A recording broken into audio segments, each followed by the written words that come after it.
வைபவ் சூரியவன்ஷி அப்படின்னு பார்க்கும்போது இப்போல இருந்து இந்தியன் டீம் அவரோட சேர்ந்து க்ளோஸா ஒர்க் பண்ண ஆரம்பிச்சு அவரை ப்ராப்பரா கைட் பண்ணி அவரை கொஞ்சம் லைட்டா இந்த இந்தியன் டீமோட டிராவல் பண்ண வச்சு அதுக்கப்புறம் அவரை வந்து கரெக்டா கொண்டு வந்தாங்க, ஒரு கரெக்டான டைம்ல கொண்டு வந்தாங்க அப்படின்னா அது வைபவ் சூரியவன்ஷிக்கு ரொம்ப ஹெல்ப்ஃபுல்லா இருக்கும். எப்படி விராட் கோலியை நம்ம இப்போ வரையுமே ரொம்ப பிரைஸ் பண்ணி பேசிக்கிட்டு இருக்கோம், எப்படி ஒரு சச்சின் டெண்டுல்கரை நம்ம பேசிக்கிட்டு இருக்கோமோ அதே மாதிரி ஒரு பெரிய டேலண்டா வைபவ் சூரியவன்ஷி வந்து வருவாரு. பட் ரீசெண்டா இப்போ பார்க்குற மேட்சஸ்லாம் அவரை டக்குன்னு எடுத்துட்டு வந்து அவரை வச்சு ட்ரையல் பார்க்குற மாதிரி தோணுது.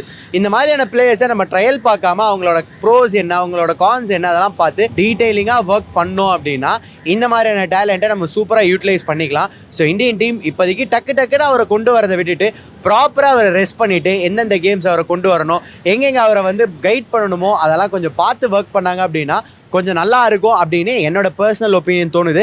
அதுக்குன்னு இப்போ அவர் ஆடாதீங்க, அவருக்கான பக்குவம் வரல, அதனால் சஞ்சு சாம்சன் ஆட வைங்க அந்த மாதிரிலாம் சொல்லலை. எனக்கு தெரிஞ்சு கொஞ்சம் ப்ராப்பராக அவரோட ஒர்க் பண்ண ஆரம்பித்தாங்க அப்படின்னா அது ஃபியூச்சரிஸ்டிக்காக இந்தியன் டீமுக்கு ரொம்ப ஒரு பாசிட்டிவாக போய் அமையும். அதனால் சொல்கிறேன். ஜிம்பாப்வேக்கு அகேன்ஸ்டாக இந்தியன் T20 ஸ்குவாடை பற்றி சொல்லணும் அப்படின்னா பெரிய டிசப்பாயின்மெண்ட் தான் வந்து சொல்லணும். மொதல் விஷயம் என்னன்னா சஞ்சு சாம்சனை ட்ராப் பண்ணிட்டாங்க. இப்போ இங்கிலாந்துக்கு அகேன்ஸ்டாக ஆடுற மேட்சஸ்லேயே சஞ்சுவை 11ல் கொண்டு வர வேண்டியது தானே அப்படின்னு கேள்வி கேட்டால் ஸ்குவாடில் வச்சிருந்து 11ல் தூக்கினா தானே கேள்வி கேட்பேன். இந்த தடவை ஸ்குவாட்லேருந்தே தூக்கிடணும்னு ஸ்ட்ரைட்டாக தூக்கிட்டாங்க. இது வந்து எனக்கு சரிப்பட்டு வரும்னு தோணலை. ப்ளஸ் இன்னொரு விஷயம் பார்த்தீங்க அப்படின்னா இப்போ ப்ரெசென்ட் எடுத்திருக்க டீம் வந்து ரொம்ப ஃப்ரெஷ்ஷாக இருக்குது. ஒரு 80% வந்து பார்த்தீங்கன்னா எல்லாம் நிறைய பேர் வந்து புதுசாக ட்ரை பண்ணலாம், புது விதமாக நிறைய விஷயங்கள் இது பண்ணலாம் அப்படின்ற மாதிரியே கொண்டு வந்திருப்பாங்க போல். அது எனக்கு உடன்பாடு இல்லை. ஒரு 50-50 ஆச்சு அட்லீஸ்ட் இருந்தால் ஓகேன்னு சொல்லியிருப்பேன். அப்போ கூட ஓகேன்னு தான் சொல்லியிருப்பேன். இது எக்ஸ்பீரியன்ஸே இல்லாமல் ஒரு காம்போ வச்சு டெஸ்ட் பண்ணி பார்க்கலாமோ அப்படின்ற மாதிரி வந்து போகிறாங்க. எனக்கு தெரிஞ்சு ஜிம்பாப்வேக்கு அகேன்ஸ்டாகவும் அடி வாங்க வாய்ப்பு இருக்குது. நல்லா ஆடினா சரிதான், பட் இல்லைனா அடி வாங்கவும் வாய்ப்பு இருக்குது அப்படின்றத இங்கே வந்து ஹைலைட் பண்ணி சொல்லிக்கிறேன். மற்றபடி வந்து நிறைய விஷயங்களில் வந்து மாற்று கருத்து இருக்குது. அதை நம்ம இப்போ ரொம்ப பேச போனோம் அப்படின்னா அப்புறம் என்னையை போட்டு அடிக்க ஆரம்பிச்சிருக்கேன். அதனால் நான் இங்கேயே முடிச்சிடுறேன். இப்போ நான் என்ன கேட்குறேன், இந்த ஜிம்பாப்வேக்கு அகேன்ஸ்டாக ஆடுற இந்த ஸ்குவாடை பார்த்தீங்க அப்படின்னா நிறைய பேரை வந்து ட்ரை பண்ணலாம் அப்படின்னு சொல்லிட்டு புது பிளேயர்ஸ் எல்லாம் கொண்டு வந்திருக்காங்க. இதெல்லாம் ஓகே ஃபைன். அப்படி இருக்கும்போது என்னோட கேள்வி என்ன அப்படின்னா, justice for Sanju Samson, justice for Ruturaj கெய்க்வாடுன்ற காலம்லாம் போயிட்டு இப்போ ஜஸ்டிஸ் ஃபார் ரஜத் பட்டிதர்ன்ற ஒரு டேக் வந்து ட்ரெண்ட் பண்ணணுமா திருப்பி அப்படின்றது எனக்கு தெரியல. ஏன்னா லாஸ்ட் 2-3 சீசன்ஸாகவே பார்த்தீங்க அப்படின்னா நல்லா கன்சிஸ்டண்டாக ஆடி இருக்காரு ரஜத் பட்டிதர். ப்ளஸ் கேப்டன்சி மெட்டீரியலும் கூட உங்களுக்கு ஒரு பேக்கப்பாகவும் இருக்கலாம், இல்லை நீங்கள் ஒரு வைஸ் கேப்டனாக கூட போடலாம். அப்படி இருக்கும்போது ஸ்பின்னர்ஸுக்கு அகேன்ஸ்டாக செமையான ரெக்கார்ட்ஸ் வச்சிருக்காரு. IPL எல்லாம் சூப்பராக ஆடினாரு. லாஸ்ட் சீசன் என்ன பண்ணாருன்றது தெரியும். அப்படி இருக்க ஒரு பிளேயரை அட்லீஸ்ட் நீங்கள் வந்து அந்த ஸ்குவாடில் வச்சிருந்து தேவை இருந்தால் நான் யூஸ் பண்ணிக்கிறேன்ற கேட்டகரியிலாச்சும் வைக்கலாமே. ஏன் அவங்க அப்படி பண்ணலை அப்படின்றது தெரியல. உண்மையாகவே இந்த நிறைய பேர் ஓப்பன் அப் பண்ணி சொல்கிற மாதிரி உள்ளுக்குள்ளே நிறைய பெரிய பெரிய விஷயங்கள்லாம் வந்து போகுதோ அப்படின்ற மாதிரியான விஷயங்கள் இப்போ தான் வந்து தோண ஆரம்பிக்குது. ஏன்னா ரஜத் பட்டிதரை வந்து நீங்கள் வச்சிருந்தீங்க அப்படின்னா எங்கே வேணாலும் யூஸ் பண்ணியிருக்கலாம். இப்போ திலக் வர்மாவே நீங்கள் வந்து பார்த்தீங்கன்னா ஃபினிஷர் மாதிரி தான் யூஸ் பண்ணிக்கிட்டு இருக்கீங்க. அண்ட் திலக் வர்மா ரீசெண்டாக ஆடின மேட்சஸில் இந்தியாவுக்கு பெருசாக வந்து ஒரு பெரிய சக்ஸஸ் ரேட்டாக வந்து கொடுக்கல. மேட்சஸ் ஒரு சிலதை வந்து காப்பாற்றி கொடுத்துருக்காரு, அதெல்லாம் இல்லைன்னு சொல்ல.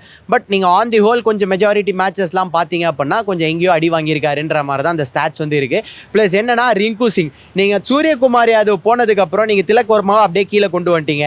சரி, அந்த இடத்துல ஒரு ஒழுங்காக பர்ஃபார்ம் பண்ணலன்னா ரிங்குவாச்சும் ஒழுங்காக நீங்கள் 11ல் கொண்டு வந்திருக்கலாமா? ரிங்கு வந்து ஒரு நல்ல ப்ராமிசிங்கான ஃபினிஷர். ரிங்குவையும் நீங்கள் தூக்கிட்டீங்க, ரிங்குவையும் நீங்கள் வெளியில் தான் வச்சுருக்கீங்க, உட்கார வச்சுருக்கீங்க அப்படின்னும் போது இங்கே நிறைய விஷயங்கள் வந்து என்ன தான் இவங்க பண்ணுறாங்கன்றது இன்னுமே புரியாமல் இருக்குது. சஞ்சு சாம்சனை ஏன்ப்பா நீங்கள் 11லேருந்து ட்ராப் பண்ணீங்க? இப்போ இருக்க 2 ஓப்பனர்ஸுமே ரொம்ப அக்ரெசிவாக ஆடக்கூடிய பிளேயர்ஸ். மொதல் பால் வந்து அடிச்சு ஆடுவாங்க, விக்கெட்ஸ் போகிறதுக்கும் வாய்ப்பு இருக்குது. சஞ்சு எப்படியா ஃபிட் இன் பண்ணியிருக்கலாம் அப்படின்னு ஒரு வீடியோ போட்டால் அதுக்கு இப்போ நிறைய பேர் வந்து எப்படி கமெண்ட் பண்ணிக்கிட்டு இருக்காங்க அப்படின்னா, மொதல் பால் வந்து அடிக்கிறதாம்ப்பா T20 கிரிக்கெட்டு, அப்படி அக்ரெசிவாக தான் ஆடணும், அதெல்லாம் உனக்கு தெரியாதான்னு கேட்குறீங்க.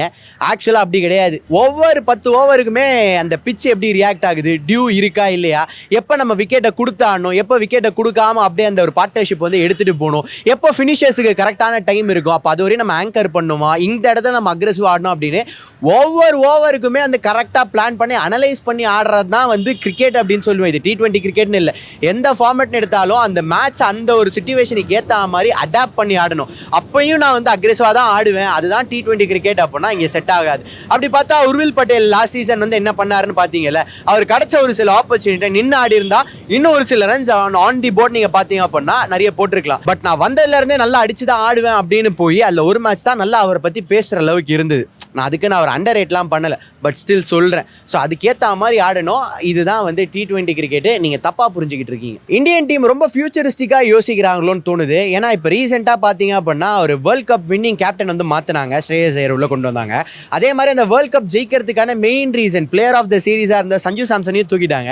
சரி, ஏதோ ஒன்று யோசிக்கிறாங்க, ஏதோ ஒன்று ட்ரை பண்ணுறாங்க அப்படின்னு விட்டா, இப்போ இந்த ஜிம்பாப்வேக்கு அகேன்ஸ்டாக ஆடுற மேட்சஸ்க்கு அந்த ஸ்குவாட் நீங்கள் பார்த்தீங்க அப்படின்னா ரொம்ப புது புது பிளேயர்ஸ் உள்ளே கொண்டு வந்திருக்காங்க. அவங்களுக்குலாம் எக்ஸ்பீரியன்ஸ் ரொம்ப இந்த T20 சைடில் வந்து கிடையாது, அவங்கள உள்ளே கொண்டு வந்துட்டாங்க.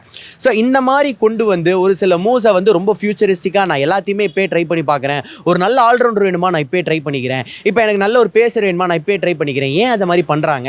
எனக்கு தெரிஞ்ச அதை ஒரு கொஞ்சம் கொஞ்சமாக கொண்டு வரலாம். ஒரு ரெண்டு பிளேயராக மாற்றி இந்த 2 பிளேயர் எப்படி ரியாக்ட் பண்ணுறாங்க, இல்லை இப்போ இவங்களும் செட் ஆகலையா, வேறு எந்த பிளேயரை ஃபிட் இன் பண்ணலாம், அப்படி போனால் அது நல்லாயிருக்கும். அந்த ஸ்லோ டிரான்சிஷன் தான் கொண்டு வரணும். நீங்கள் அதை விட்டு டக்குன்னு பண்ணி பார்த்தீங்க அப்படின்னா பிளேயர்ஸுக்கே கான்ஃபிடன்ஸ் இருக்காது.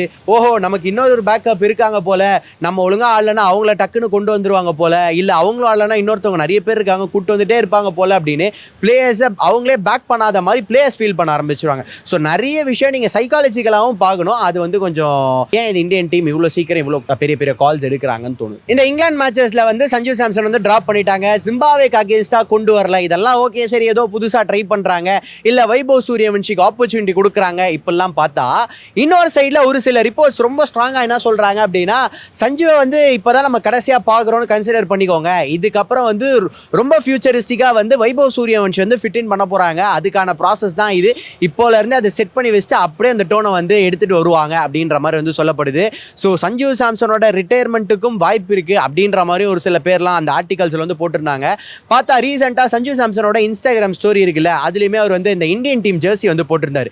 ஆக்சுவலாக அந்த ஃபோட்டோ ஷூட் எப்போயோ எடுத்தது, இந்த மேட்சஸ்லாம் ஆரம்பிக்கிறதுக்கு முன்னாடி எடுத்தது. அது அப்போயே அவர் போட்டிருக்கலாம். பட் என்னைக்கு வந்து அவர் இந்த ட்ராப் ஆகிறதுக்கு அந்த ஒரு டைம் வந்து பார்த்தீங்கன்னா இந்த ஒரு ஃபோட்டோ வந்து போட்டிருக்காரு.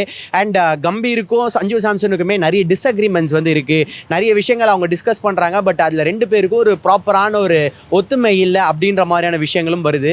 இதெல்லாம் பார்த்தா சஞ்சு சாம்சனையுமே வந்து திருப்பி வந்து நம்ம ஜஸ்டிஸ் ஃபார் சஞ்சு சாம்சன் ஹேஷ்டேகை மட்டும் போட்டு அப்படியே அவர் அனுப்ப வேண்டியது தான் போல். அந்த மாதிரி தான் இன்றைக்கி நிலமை இருக்குது. பட் ஸ்டில் எதுவுமே அஃபிஷியலாக நமக்கு வந்து எதுவும் கன்ஃபார்ம் ஆகலை. இந்த மாதிரி ஒரு சில ரிப்போர்ட்ஸ் போகுது, பார்ப்போம். லக்கிலி அவர் வந்து நல்லா இந்த வேர்ல்ட் கப்பை வந்து நல்லா யூட்டிலைஸ் பண்ணார். அப்படிப்பட்ட ஒரு பிளேயருக்குமே இப்படி நடக்கிறது தான் வந்து யாருனாலையும் அக்செப்ட் பண்ணிக்க முடியல. சிஎஸ்கே இன்னொரு இந்தியன் ஆல்ரவுண்டரை வந்து ட்ரை பண்ணிக்கிட்டு இருக்காங்க ட்ரேடில். ஆக்சுவலாக இந்த ஒரு ட்ரேட் வந்து நடக்குமான்னு கேட்டிங்கன்னா நடக்கிறதுக்கான பாசிபிலிட்டிஸ் கொஞ்சம் அதிகமாக இருக்குது அப்படின்னு சொல்லுவேன். ஆல்ரெடி சிஎஸ்கேக்கு வந்து அந்த ஜடேஜா போன இடத்துக்கு எங்களுக்கு அதே மாதிரி ஒரு ஸ்பின்னர் ப்ளஸ் டீசெண்டாக பேட் பண்ணுற மாதிரி ஒரு பேட்டரும் வேணும் அப்படின்னு லாஸ்ட் டைமே வாஷிங்டன் சுந்தரெல்லாம் ட்ரேடில் கேட்டாங்க. அப்புறம் பிரசாந்த் வீரர் உள்ளே கொண்டு வந்தாங்க, அதுவும் செட் ஆகலை. பட் இப்போ ரீசெண்டாக பார்த்தீங்க அப்படின்னா போன சீசன் சாய் கிஷோருக்கு வந்து ஜிடியில் பெருசாக ஆப்பர்ச்சுனிட்டி கிடைக்கல. அதுக்கு ப்ரீவியஸ் சீசன் நல்லா தான் பண்ணியிருந்தார். இப்போது சாய் கிஷோரே என்ன கேட்டிருக்காரு அப்படின்னா, என்னை வந்து ரிலீஸ் பண்ணிவிடுங்க, எனக்கு இங்கே வந்து அந்த போதுமான ஆப்பர்ச்சுனிட்டிஸ் வந்து கிடைக்கல.